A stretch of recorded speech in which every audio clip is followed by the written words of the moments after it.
The nation's biggest banks got together yesterday for an intervention. And if your spring allergies feel especially bad this year, we may have found the culprit. I'm Jeff Pierre, and this is The 7 from The Washington Post. It's Friday, March 17th. It might be a lucky day for your bracket. It's St. Patrick's Day. Now let's get you caught up with today's 7 stories.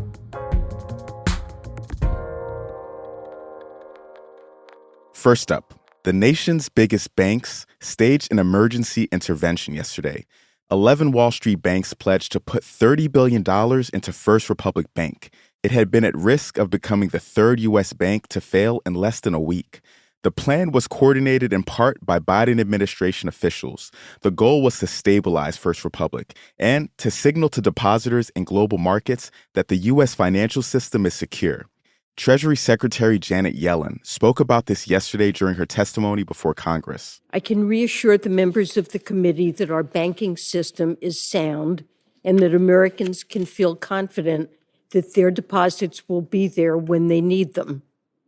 This week's actions demonstrate our resolute commitment to ensure that our financial system remains strong and that depositors' savings remain safe. Financial experts said the intervention represented one of the most sweeping moves in the modern history of U.S. banking.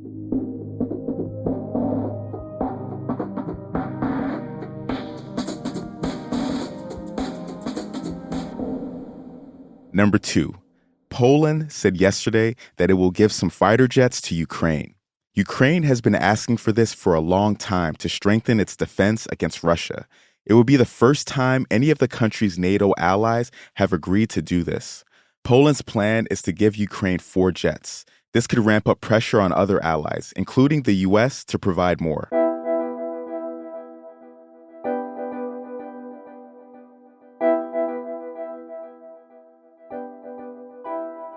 Number 3. Protests have erupted in France over its new retirement age. The French government used executive powers yesterday to raise the retirement age by 2 years to 64 years old. By using executive authority, it avoided a vote on a deeply unpopular bill. That has prompted large-scale demonstrations across the country. In Paris, police made hundreds of arrests last night and fired tear gas and water cannons at protesters.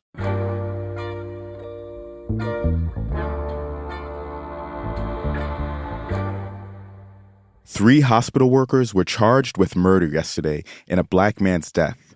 That's story number 4. Authorities say that Irvo Otieno died of asphyxiation at a hospital in Virginia this month. He was 28 years old. This happened after 7 sheriff deputies put their body weight on him for 11 minutes, according to prosecutors. The incident was recorded on video.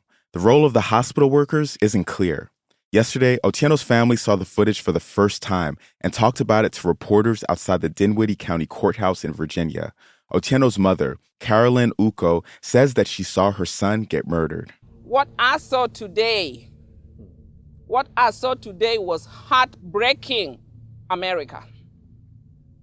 It was disturbing. It was traumatic. My son was tortured, to put it right. I saw the torture. My son was treated like a dog, worse than a dog. I saw it with my own eyes on the video. The video hasn't been released to the public yet. The 7 deputies who were involved were also charged with murder this week.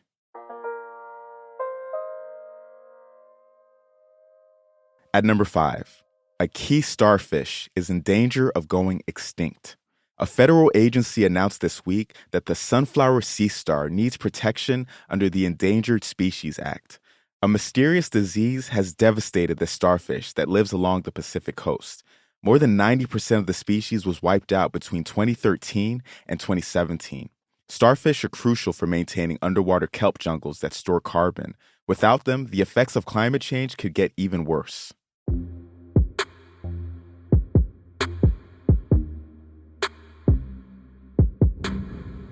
Number 6, you can blame climate change for making your spring allergies worse.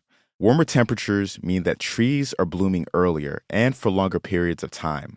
More carbon dioxide in the air also helps plants produce more pollen. And thanks to record warmth in parts of the U.S., this year, spring has already started in the South and along the East Coast. A new report found that the worst city in the U.S. last year for allergies was Wichita. After that, it was Dallas and then Scranton, Pennsylvania. If you live in any one of those cities, keep those tissues handy.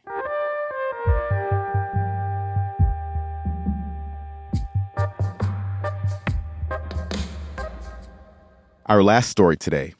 Volcanic activity on Venus may offer clues about Earth's evil twin. A new study looked at images of the planet from the 1990s. It found a volcanic vent that changed shape over time, suggesting that Venus remains geologically alive. This could help scientists figure out how Venus, which is similar in size and starting ingredients to Earth, became so hot and uninhabitable.